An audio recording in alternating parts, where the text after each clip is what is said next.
ओम स्थापकाय च धर्मस्य सर्वधर्मस्वरूपिणे अवतार वरिष्ठाय रामकृष्णाय ते नमः। मंच पर उपस्थित स्वामी आत्मदीपानंद जी, प्रभु सेवानंद जी, મંત્રેશાનંદ जी, જેમના સુંદર પ્રવચનો હમણાં તમે સાંભળ્યા। अभी अभी हमने सुंदर प्रवचन सुने तीनों स्वामी जियों से, उपस्थित और सन्यासी वृंद, उपस्थित माताओं, बहनों, भाइयों। सचमुच में आज एक बड़ा ऐतिहासिक दिन है, बहुत आनंद का दिन और ऐतिहासिक दिन।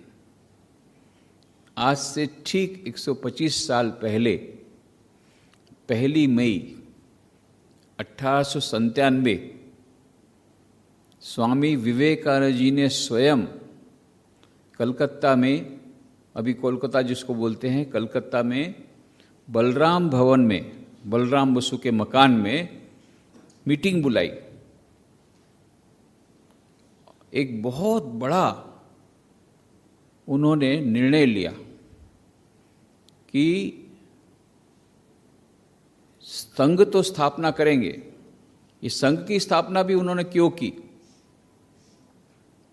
वैसे रामकृष्ण देव ने स्वयं मानो उसकी नींव रख दी थी।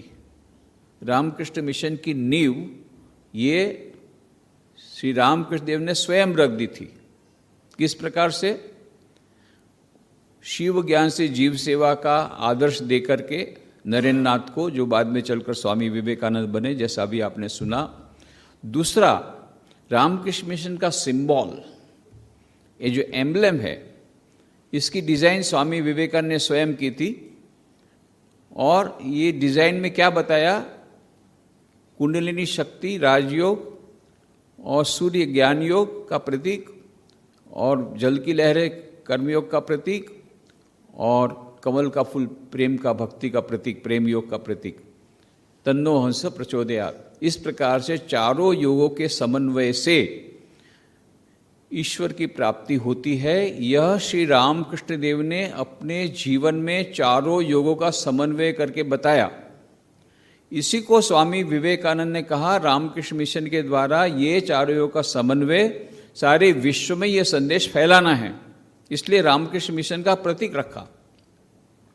और आपने सुना होगा स्तोत्र, जिसमें श्री रामकृष्ण के बारे में स्वामी विवेकानंद कहते हैं किस प्रकार से चारों योग का समन्वय उन्होंने किया। अद्वैत तत्व समाहित चित्तम। तो अद्वैत तत्व से लेकर के ज्ञान, भक्ति, कर्म सब कुछ उसमें है, ऐसा वह स्तोत्र उन्होंने कहा। आचंडाला प्रतिहतरयोस्य प्रेम प्रवाह। उस स्तोत्र में उन्होंने कहा कि श्री रामकृष्ण देव ने चारों योग का समन्वय किया। और हम देखते हैं माँ शारदा देवी ने, स्वामी विवेकानंद ने भी अपने जीवन में चारों योग का समन्वय किया। और यही स्वामी विवेकानंद ने कहा कि आज के युग धर्म है, आज के युग में, वर्तमान युग में ये चारों योग के समन्वय से जल्दी से उस परमात्मा की प्राप्ति होगी। उसके मूल में भी श्री रामकृष्ण देव का उपदेश और उनका जीवन। और सबसे बड़ी बात, ये रामकृष्ण मिशन स्थापना स्वामी विवेकानंद ने की, पर उनको प्रेरणा किसने दी? उनको शक्ति किन्होंने प्रदान की? उनको ये आदर्श शिव ज्ञान से जीव सेवा का किसने प्रदान किया? तो अभी अभी आपने घटना सुनी दक्षिणेश्वर में, किस प्रकार से श्री रामकृष्ण देव ने शिव ज्ञान से जीव सेवा का आदर्श रखा था, जो नरेंद्र नाथ ने कहा बाद में चल करके मैं, यदि ईश्वर मुझे अवसर देंगे तो मैं उसको प्रतिफलित करूंगा। और ये फिर रामकृष्ण मिशन की स्थापना करते हैं। दूसरी बात है कि वो घटना वो आपको बताई प्रभु सेवानंद जी ने, किस प्रकार से काशीपुर के उद्यान बगीचे में बैठे थे श्री रामकृष्ण देव, और नरेंद्र को बुलाते हैं, नरेंद्र की ओर देखते हैं, देखते देखते समाधि अवस्था में चले जाते हैं, और फिर नरेंद्र को स्पर्श करते हैं। और नरेंद्र को लगता है मानो एक इलेक्ट्रिक शॉक जैसा लगता है, विद्युत का झटका जैसा लगता है, और वे भी समाधि अवस्था में चले जाते हैं। और जब श्री रामकृष्ण देव समाधि अवस्था से जब वापस सहज अवस्था में आते हैं, तब नरेंद्र नाथ को बोलते हैं श्री रामकृष्ण देव, बेटा आज मेरे पास जो कुछ था तुझे सब देकर मैं फकीर हो गया। फकीर हो गया, ये शब्द व्यवहार करते हैं। सब कुछ उन्होंने दे डाला। इतनी कठोर तपस्या, इतनी तपस्या, रंवारला कहते हैं, he was the consummation of 2000 years of spiritual life of 300 million people. उस समय पॉपुलेशन थी 30 करोड़ की। 30 करोड़ लोगों के 2000 सालों की जो तपस्या के फलीभूत रूप थे श्री रामकृष्ण देव, ऐसी उनकी तपस्या थी। ये सब तपस्या की शक्ति उन्होंने श्री रामकृष्ण देव ने स्वामी विवेकानंद में प्रवाहित करके उनको एम्पावर किया और लिख के बताया। कागज में लिखा उन्होंने, कागज में लिखा, नोरेन शिक्षे देवे, जय राधे नोरेन शिक्षे देवे, যখন घोरे बाहिरे हाँक देवे। मतलब नरेन उपदेश देंगे और जब देश में और विदेश में वे अपना उपदेश प्रदान करेंगे। और उन्होंने कहा भी था तुझे उपदेश देना होगा। तब नरेंद्र नाथ ने कहा था स्वामी विवेकानंद ने, नहीं मैं नहीं दूंगा। बोले तुझे क्या, तेरी हड्डियों को भी काम करना पड़ेगा। उन्होंने कहा था मुझे समाधि में रहना है। बोले नहीं, तुझे समाधि बाद में मिलेगी। चाबी मेरे पास रख दिया, ताला लगा दिया है, बाद में मिलेगा, चाबी खुलेगी। अभी तुझे माँ का काम करना पड़ेगा, जगदम्बा का काम करना पड़ेगा, ईश्वर का काम करना पड़ेगा। इस प्रकार से मानो यह मिशन का जो मिशन है वह श्री रामकृष्ण ने स्वामी विवेकानंद को दिया। तो मूल में है रामकृष्ण देव। हमारे एक सीनियर स्वामी जी बोलते थे, तो देखो एक के बाद तुम शून्य रखो तो 10 होता है, 2 शून्य रखो तो 100 होता है, 3 शून्य रखो 1000 होता है, बढ़ते ही जाता है। पर उसमें से एक निकाल डालो, क्या बचेगा? केवल शून्य। जितना भी शून्य हो, 10 शून्य भी हो, उसका मूल्य शून्य ही रहेगा। एक निकाल दो। उसी प्रकार से रामकृष्ण मिशन में से रामकृष्ण निकाल दो, शून्य बचेगा। बिना रामकृष्ण देव के रामकृष्ण मिशन नहीं है। रामकृष्ण देव की जो शक्ति है, उसी शक्ति से शक्तिमान होकर के स्वामी विवेकानंद जी ने रामकृष्ण मिशन स्थापना की। और आज भी सूक्ष्म रूप से श्री रामकृष्ण देव ही रामकृष्ण मिशन का संचालन कर रहे हैं। सूक्ष्म रूप से जब जब कठिनाइयाँ आती है तब श्री रामकृष्ण देव मानो उस आध्यात्मिक शक्ति के द्वारा इसमें से हमको पार लगाते हैं। तो ये शक्ति जो दिव्य शक्ति है, ये रामकृष्ण मिशन हमको समझना पड़ेगा। कोई एक साधारण संस्था नहीं है, सामाजिक संस्था नहीं है। सबसे पहले तो कई लोग बोलते हैं आज समाज सेवा बहुत करते हैं, तो हमारे सीनियर स्वामी जी बोलते हैं नहीं हम लोग समाज सेवा नहीं करते। बोले इतनी समाज सेवा करते हैं फिर भी समाज सेवा नहीं करते। बोले नहीं, हमारी यह जो संस्था है वो आध्यात्मिक संस्था है। जो कुछ भी हम काम करते हैं वो हमारे लिए पूजा है। शिव ज्ञान से जीव सेवा के रूप में हम ये कार्य करते हैं। और ये जो प्रोडक्ट बाई प्रोडक्ट है, जो भी सेवा हो रही है, काफ़ी हो रही है, परंतु मूल उद्देश्य है आत्मनोमोक्षार्थम जगद हिताय च, उसका बाई प्रोडक्ट है, जैसा भी बताया। तो इसलिए यह जो एक बहुत बड़ा एक दिव्य योजना के फलस्वरूप ये रामकृष्ण मिशन है। तो जिस प्रकार से ओस का बिंदु गिरता है पुष्प पर और फिर पुष्प प्रस्फुटित होता है, पर कैसे गिरता है? साइलेंटली। उसी प्रकार से रामकृष्ण मिशन का जो कार्य है जगत हिताय का, वह एकदम साइलेंटली है।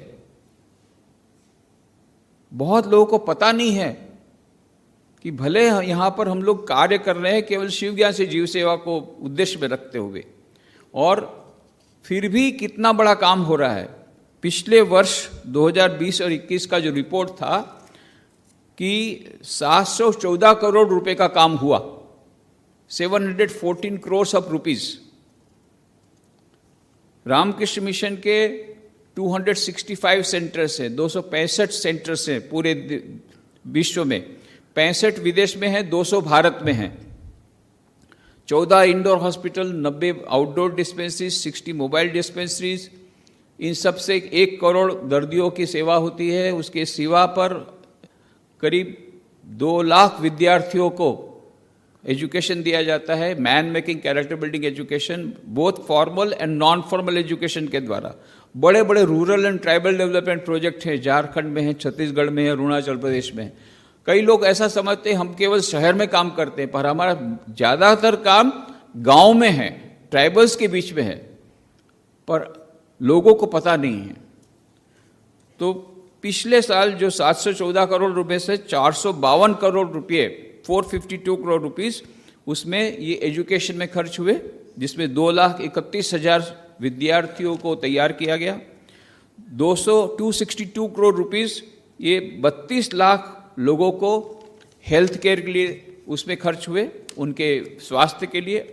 34 करोड़ रुपए से 33 लाख लोगों को लाभ मिला रिलीफ वर्क के द्वारा, और अधिकांश ये रिलीफ हुआ है पिछले साल वो कोरोना रिलीफ। दूसरे भी रिलीफ हुए, पर ज़्यादातर कोरोना पेशेंट को रिलीफ दिया गया 34 करोड़ रुपए का, केवल एक ही साल में। उसके पहले भी करीब 30 करोड़, तो टोटल 50 करोड़ से भी ज़्यादा का रिलीफ हुआ, corona relief, corona pandemic relief. तो इस प्रकार से ये जो छोटा सा बीज आज वटवृक्ष हो गया 125 साल में। पर स्वामी विवेकानंद ने कहा था ये केवल सन्यासी के द्वारा नहीं होगा। तो 1897 में पहली महीने उन्होंने मीटिंग बुलाई, उसमें गृहस्थ भक्तों को बुलाया और कहा गृहस्थ भक्तों का भी उसमें पूर्ण सहयोग रहेगा, और ये जितना भी काम हुआ है अभी तक का, जो भी अचीवमेंट है, ये केवल सन्यासियों के द्वारा नहीं है, आप लोगों ने, गृहस्थ भक्तों ने उसके लिए दान दिया है, आप लोगों ने वॉलंटरी सर्विस दी है, सेवा दी है अपनी। कितने सारे वॉलंटियर्स अपनी निःशुल्क सेवा देते हैं, कितने सारे सेंटर्स में विभिन्न प्रकार से। तो केवल सन्यास के द्वारा ये काम नहीं हुआ, गृहस्थ भक्तों का भी इसमें रोल है, बहुत बड़ा महत्वपूर्ण रोल है। और इन दोनों ने मिलकर के, तो इसीलिए रामकृष्ण संघ, स्वामी श्री विजयेश्वर जी महाराज कहते हैं संघ का मतलब ऐसा पूरा केवल सन्यासियों के द्वारा बनाया गया संघ ही रामकृष्ण संघ नहीं है, पर जो कुछ भी दीक्षित भक्त हैं, दीक्षा नहीं लिए हैं, ऐसे भी भक्त हैं जो भी श्री रामकृष्ण विवेकानंद भावधारा को समर्पित है और उसके लिए अपना तन मन धन से अपना योगदान दे रहे हैं, ये सभी रामकृष्ण संघ में उनका स्थान है, बहुत महत्व का स्थान है, सिग्निफिकेंट कंट्रीब्यूशन। तो इसलिए आज हमारे सबके लिए गौरव की बात है, भक्तों के लिए भी गौरव की बात है, और हमारे लिए भी गौरव की बात है कि 125 साल पूरे हो गए और इस प्रकार से हम आगे बढ़ रहे हैं। तो बहुत ही आनंद का दिन है। 1 मई 1897 को रामकृष्ण मिशन की स्थापना हुई, इसलिए 1 मई 2022 से लेकर के 1 मई 2023 तक पूरे विश्व में विभिन्न प्रकार के कार्यक्रमों का आयोजन हो रहा है। आज बेलूर मठ में बहुत बड़ी अभी पब्लिक मीटिंग समाप्त हो गई होगी, शाम को ही थी, सुबह वहाँ भी एक आध्यात्मिक शिविर थी। ऐसे सभी सेंटर्स में छोटे बड़े, यहाँ तक कि हमारे जो प्राइवेट सेंटर हैं 265 तो हमारे ऑफिशियल सेंटर हैं, 1000 हमारे नॉन ऑफिशियल सेंटर हैं, नॉन एफिलिएटेड सेंटर जो कि गृहस्थ भक्त चलाते हैं। वहाँ पर भी वो लोग रामकृष्ण मिशन की सेंटेनरी 125th एनिवर्सरी मना रहे हैं। तो और ये 1 वर्ष तक चलने वाला है। तो इसी के भाग के रूप में हम लोगों ने यहाँ राजकोट में 11 दिन का ये कार्यक्रम रखा है, उसमें आप लोग अपना सहयोग दे रहे हैं, आप लोग इसमें भाग ले रहे हैं, आप लोग भी धन्य हैं, हम लोग भी धन्य हैं। और सचमुच में भगवान श्री राम कृष्ण देव की महती कृपा के कारण, उनकी महती कृपा के कारण हम सब उनकी छत्र छाया में, इस रामकृष्ण मिशन की छत्र छाया में हम रह रहे हैं, और उनके कारण ही, उनकी कृपा से, रामकृष्ण देव की कृपा से ही आज यहाँ तक गाड़ी पहुँची है। और बहुत लंबा चलना है, बहुत सारे काम बाकी हैं, पर सबसे बड़ा काम है वह आध्यात्मिक चेतना का, व्यक्तिगत हमारी खुद की एवं वैश्विक एक बहुत बड़ा कैंपेन, बहुत बड़ी दिव्य योजना के फलस्वरूप, उसके भाग के रूप में ये रामकृष्ण मिशन की स्थापना हुई है। इस दिव्य योजना में जो भी तन मन धन से अपना यत् किंचित भी थोड़ा सा भी योगदान देगा, उस पर श्री रामकृष्ण देव की कृपा अवश्य बरसेगी। हम सभी धन्य हैं कि हम सभी इस महान दिव्य योजना के भाग के रूप में उनके एक्टर बन रहे हैं। We are part and parcel of that divine organisation. ये हमारे लिए भी बड़ी धन्यता की बात है। हम भगवान श्री रामकृष्ण देव के चरणों में यही प्रार्थना करते हैं कि उनकी कृपा से हम ये समझ सके कि हम लोग कितने धन्य हैं। उनकी कृपा से हम समझ सकें कि उनकी कृपा हम पर कितनी है। वो कृपा को समझने की भी हमको शक्ति दे, ऐसी उनके चरणों में प्रार्थना करके मैं अपनी वाणी को विराम देता हूँ। ओम शांति शांति शांति।